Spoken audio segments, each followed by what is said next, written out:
Hi, and welcome back to Les's Lab. In this episode we're going to be using laser power sensors similar to this one to test the output of my homemade nitrogen lasers.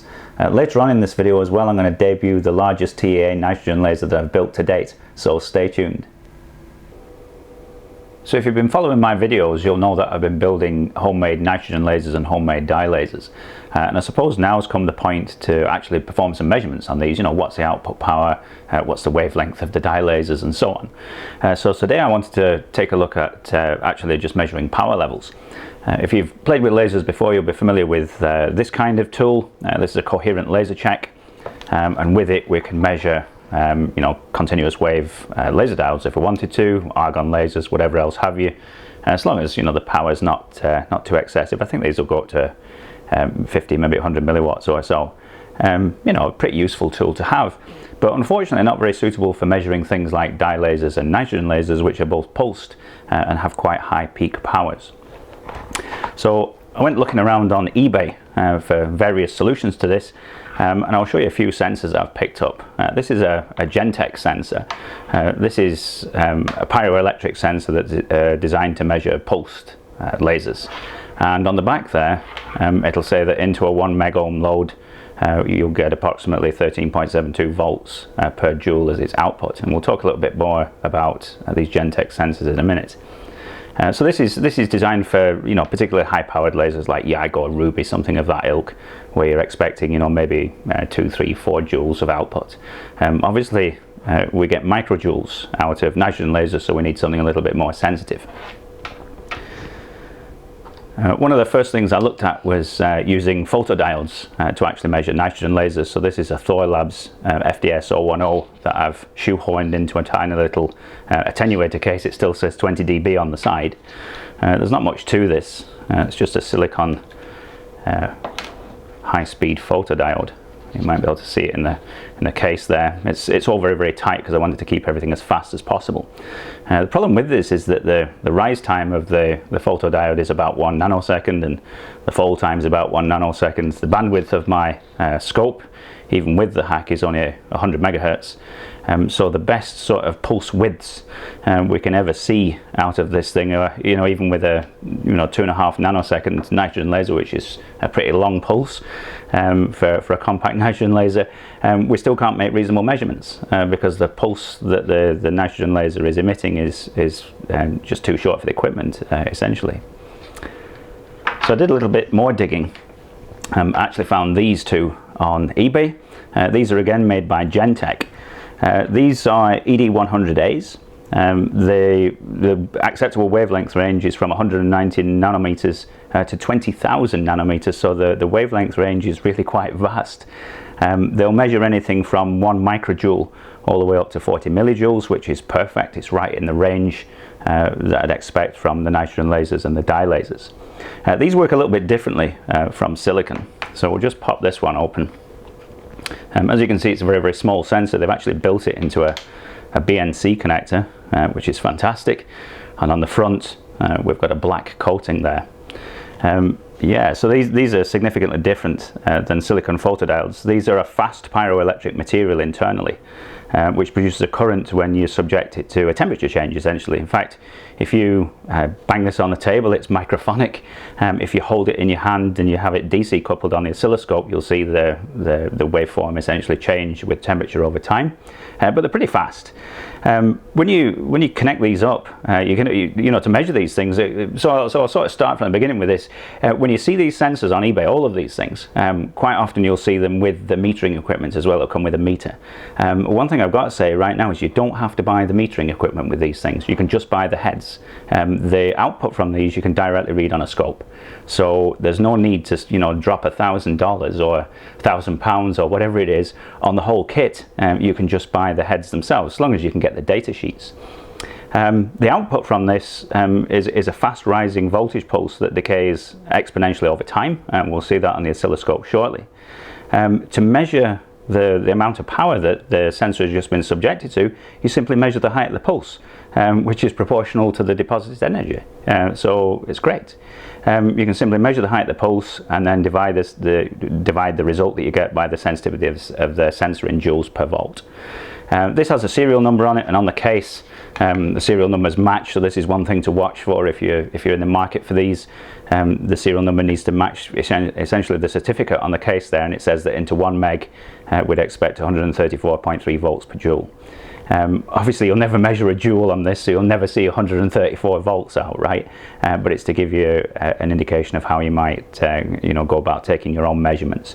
Into 10 megs it'll do 209.9 volts per joule, but the input impedance on my scope is 1 meg, so we're all good. So that's the first one. I actually bought two ED100s variations, and the reason I bought two was to ensure that the measurements I'm going to be making are going to be accurate. It would be all too easy to buy a single sensor off eBay and make some measurements, and the measurements to be essentially worthless if we've got nothing to compare it against. So there's another variation. It's still an ED100, it's just a different package for this. Again, 135 volts per joule or thereabouts.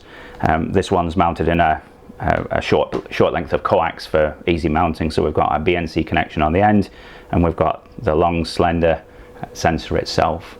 Again, the window, if you can call it that, is the black painted end there.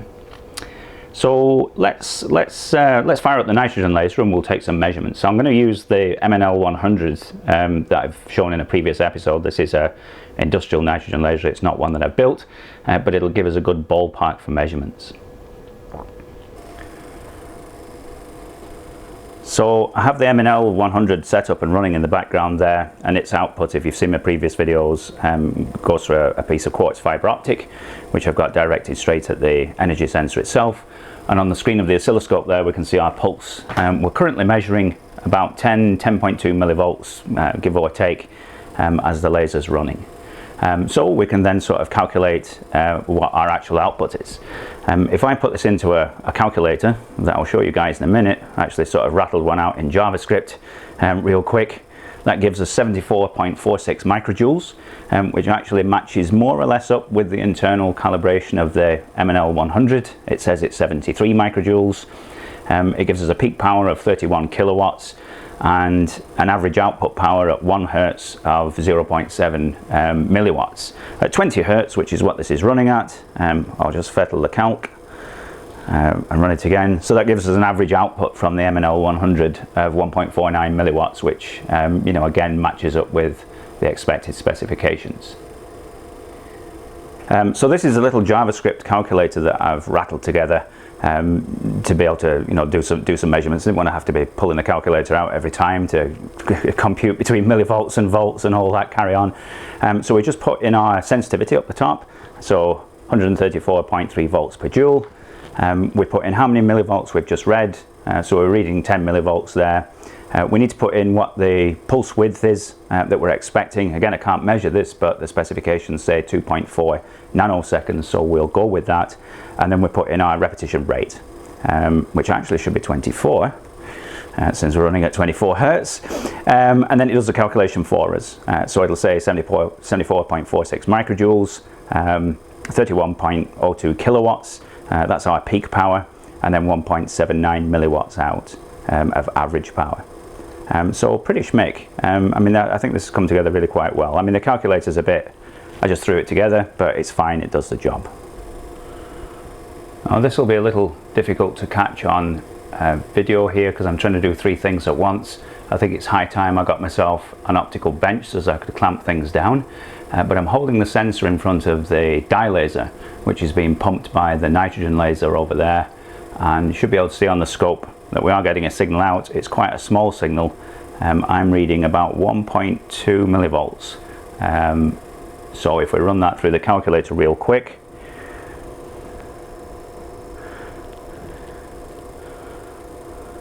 that's given me an output from the dye laser of almost 9 microjoules, about nearly 4 kilowatts, so 3.73 kilowatts, with an average output power of 0.21 milliwatts. So not really quite as high as I'd expected.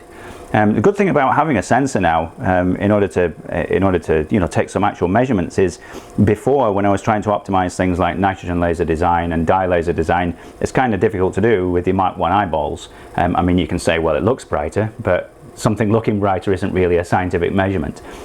So I suppose at this stage, once I get, I'm going to get an optical bench and get things sorted out in here a little bit more professional. The thing to do will be to start optimizing everything. So we could optimize the concentration of the dye solution, for example. We could optimize the coupling into the dye cell. We could maybe test different reflectances for output couplers for the dye laser. We could maybe optimize our pump geometry and perhaps get something a little bit more reasonable. I've read in the literature that you should be able to get something in the region of about 30% efficiency out of dye lasers. As for whether or not that's achievable at home, well, that's another matter. Anywho, what I'd like to do now is I'm going to stop all this stuff and shut it all down. Let's go and test out the homemade nitrogen lasers. Let's see what they're putting out. So I have the miniature nitrogen laser set up here. If you've not seen the episode that has the sort of demonstration of this, you need to check that out. But we'll fire it up real quick. And we can see our output there. At the moment, I've actually not got nitrogen in the channel at all. I'm going to do my first measurement with plain air and see what we get out of it. So I've set up this little jig with the sensor on it. I've got the oscilloscope over the other side of the room because this is electrically quite noisy. So I'll just line all this stuff up and then we'll take a look on the scope. So I have the scope set up in single shot mode here, so we'll give it a little blast and see if we can capture the output from the sensor. This will be difficult because there's a lot of electrical interference emitted by the nitrogen laser when it fires.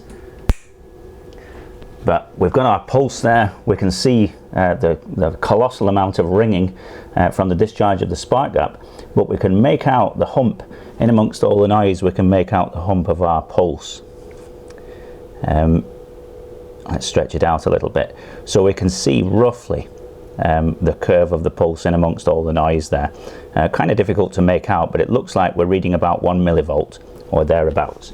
So we'll put that in the calculator. The thing we've got to take into account with TA nitrogen lasers as well is the discharge length is actually in the region of about 800 picoseconds rather than 2.5 nanoseconds of the MNL100. But we'll run it through the calc, and that gives us about 7.45 microjoules or 9.31 kilowatts. And bearing in mind, this is significantly lower than the MNL100, but we are running on just plain air here. So let's leak some nitrogen into the channel. So now I've got nitrogen flowing into the channel. We'll give it a quick blip and see what we get. So in this case, we've got something better. We've got almost 4 millivolts from our initial starting point. You can see, again, we have to sort of follow the curve through the noise there. I'm going to have to figure out if we can do something to suppress this. But yeah, so we can follow the curve through the noise, and we're getting about 4 millivolts. So let's run that through the calculator and see what we come out with. So for a single pulse there, we're getting 29.78 microjoules, give or take. We'll call it 29 to be fair, which gives an output of 37 kilowatts, which is pretty damn impressive for this thing, really. So here I have set up the nitrogen laser that started this series of videos, really. This is quite large. The channel's about 20 centimeters in length, rather than the miniature nitrogen laser's 6 centimeters. So we're obviously going to expect a lot more output power from this. We'll just give it a quick blast. Hopefully we managed to catch the spot on a few frames of the video there. So let's go ahead and, as before, we'll measure this first on air, and then we'll pump nitrogen into the channel and see what we get out. Okay, so same setup as before. This is the medium-sized nitrogen laser. I've got my volts per division set to 5 millivolts, and we'll give it a quick blip on plain air.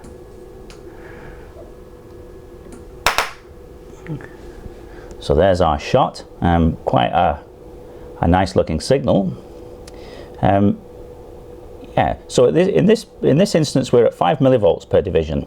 Obviously this is a larger nitrogen laser, so more volts per division, and we're reading at least 10. So we've got 2 full divisions here, and then somewhere in the middle of all that noise is our curve. So we'll call it, let's see, we'll just follow the curve. I don't know, I think maybe 12. We'll go for 12 millivolts for the size of our pulse there. So let's run that through the calculator. So this gives us 89.35 microjoules. If you remember from the short segment earlier on with the MNL 100, it's a commercial design putting out 74 microjoules, so obviously we're getting quite a few more microjoules out of this. And we're getting a peak power of 111 kilowatts. Remember that the pulse width of nitrogen lasers running at atmospheric pressure is 800 picoseconds, so hence the rather large figure there. If we were to fire this at 10 hertz, we'll just see what our average power is.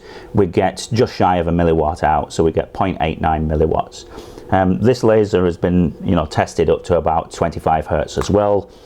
So at maximum repetition rate, we could reasonably expect about 2.5 milliwatts or thereabouts. So not really very bad at all for something that's homemade. Also bear in mind we're on air, so let's flood the channel with nitrogen and we'll take a look and see what our output is then. So I've just flooded the channel with nitrogen and I've just adjusted our volts per division to 10. I'm kind of hopeful that we'll be significantly over 10 millivolts for our peak. Awesome. So let's count the divisions again. Now it's even easier to see our output, even though we've got all this noise, because we're coming out of the noise floor, as it were, with these kind of powers. We can quite clearly see our curve there, and we're easily putting out about 30 millivolts. So if we run that through the calculator, let's see what surprise is in store for us here. We have 223.38 microjoules, which is really, really impressive. Bearing in mind this is homemade stuff, it's out of plumbing fittings and aluminium. We're getting 279 kilowatts as our peak power output, and an average power at 25 hertz would be about 5.5 milliwatts. So pretty damn good. Again, this isn't even optimized, and the whole purpose of buying these sensors and spending the money, getting a pair to make sure that everything was accurate was so that we could perform some serious measurements and some serious optimizations on these. But nearly 300 kilowatts on a 20 centimeter long channel on a TEA laser is pretty reasonable indeed. We've got one more laser to have a look at. We've got its bigger brother. It's something I've not shown on YouTube before, but we'll drag this beast out and see what kind of powers we're getting out of it. So this is the largest TA nitrogen laser that I've actually built. Back in the day I built one that was much larger, but it wasn't at atmospheric pressure, it was low pressure. It's quite easy to build large low pressure nitrogen lasers. It's quite difficult to build large TA nitrogen lasers.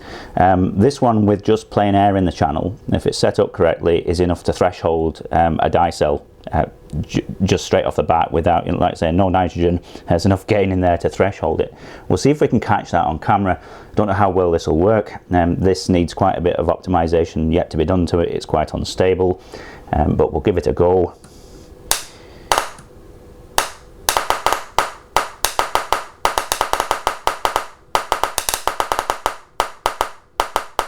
So hopefully we saw some flashes on the paper in the background there. I'll soon find out in post. But anyway, let's test this beast. So this is the large nitrogen laser running on plain air. There's our single shot. We're still at 5 millivolts per division here.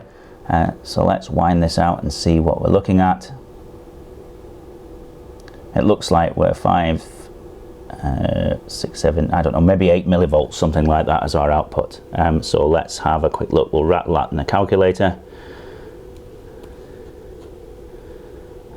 which is giving us, this is plain air, we're getting 59 microjoules, 74 kilowatts. At a repetition rate of 25 hertz, we'll be getting something like 1.5 milliwatts out. So let's flood the channel with nitrogen and see what we get out of this one. So I've flooded the channel with nitrogen. We'll try and capture a pulse out of this and see what our output power is. So there's a single shot. You might have heard in the background there, it is a lot more stable when we start running nitrogen in a channel that large. I've actually sent our volts per division to 20 millivolts this time, and we have got almost 40 millivolts out as our signal. So let's go and take a look and see what kind of output power we've got there. In this case we've got almost 300 microjoules. So we've got 297 microjoules and 372 kilowatts. That's approaching, you know, we're not far off 0.5 megawatt there. Let's see if we can adjust it and see if we can get any better output from this. So I've just done some tweaking of the large nitrogen laser, and we'll see what kind of signal we get out now. This is much better. We've got 20 millivolts per division, so we've got 20, 40, 60 millivolts, almost dead on. We'll rattle that in the calculator and see what we come out at. This is awesome. It comes out in an incredible 446 microjoules, 558 kilowatts. So we are just over 0.5 megawatt for a homemade TEA nitrogen laser. At 25 hertz, that gives us an average power of 11 milliwatts. This is absolutely fantastic.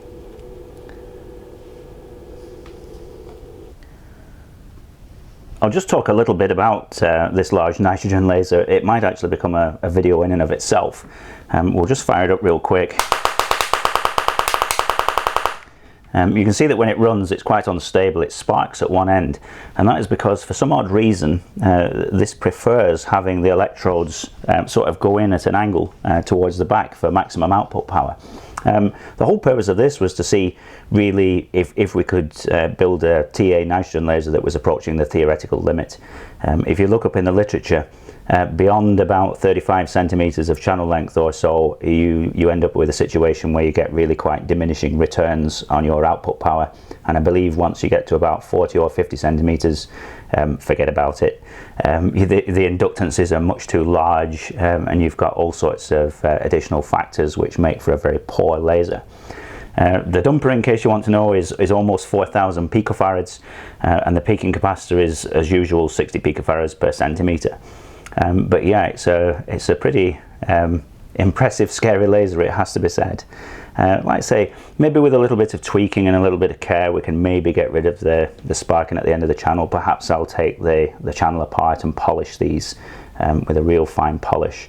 Perhaps even try some different electrode profiles on this. But yeah, as I've said, we are sort of at the theoretical limit for how big you can build these things. Thanks for watching this episode of Leslie's Lab. If you want to see more content like this, don't forget to hit like and subscribe down below, and I'll see you guys next time.